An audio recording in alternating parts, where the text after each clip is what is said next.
Welcome to In Depth with Academia. I'm Richard Price. Yeah, the Richard Price who founded Academia EDU. And I am, as always, really excited to have you with me today. So let's dive into a truly fascinating piece of research. And remember, as I guide us through the article, this isn't my personal endorsement. I'm just here to help unpack these findings and hopefully make them relevant for you. Okay, so today's episode is all about the paper Reclaiming Space and Memory, Black Cowboys, and the Right to the City. This one's by Mayashia C. Babers. Shout out to Dr. Babers for some deep, thoughtful work.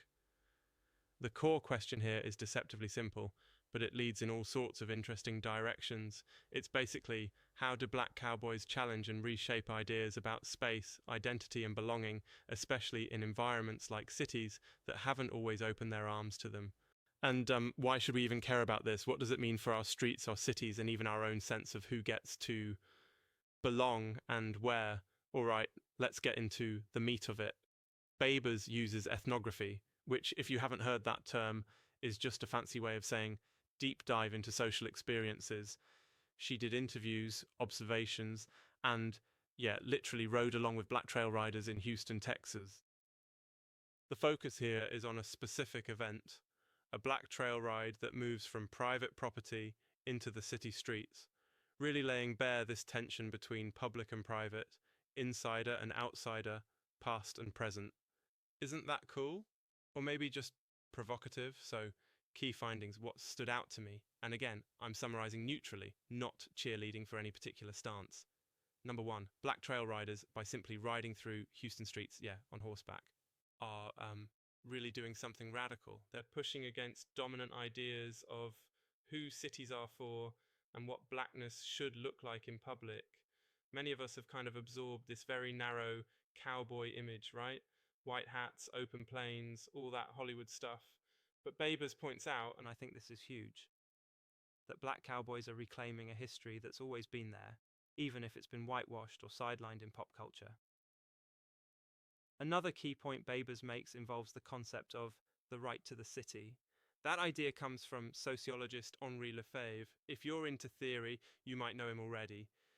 The right to the city isn't just being allowed access, it's about actively shaping urban life, putting your own identity, culture, and memories into the landscape.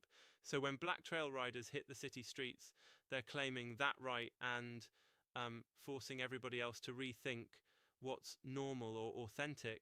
It's not only about rodeos and horses, it's about visibility, memory, and this sounds vague, but ownership over history itself. Okay, quick digression, because honestly, every time I hear the phrase right to the city, my brain immediately jumps to like food trucks, those little culinary rebellions where people just take over a parking lot for the day. Is that the same thing? Well, probably not, but maybe it kind of is. Anyway, back to the point. There's a really vivid moment described in the study where the riders are confronted by police officers as they cross boundaries of city limits. One officer's black, part of the community, and the other is white, representing outside authority. The tension that arises isn't just, bureaucratic. It's historical, emotional, and loaded with all these questions about who gets to move freely, who gets to gather, who must explain themselves. That's heavy. The participants feel momentarily empowered, then suddenly watched, policed, and reminded that their right to the city is precarious. So, what does all this mean for you, for us, for society? Well, honestly, I think Babers wants us to see that public space isn't just there.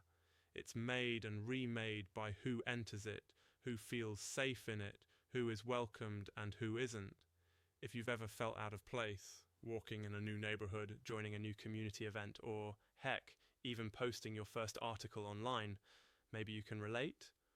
This research nudges us to ask, how do we define who belongs? And do we ever challenge ourselves on those boundaries? I want to stress again, academic research is always an interpretation, not gospel truth. These findings give us a lens to look through, not a final pronouncement. Use them to think about your own world.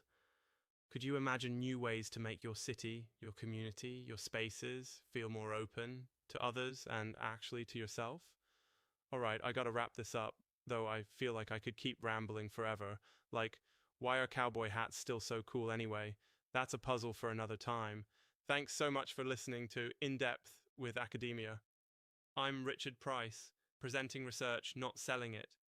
Stay curious, keep questioning, and most importantly, remember, your right to the city might look very different from your neighbours, but it's always worth exploring.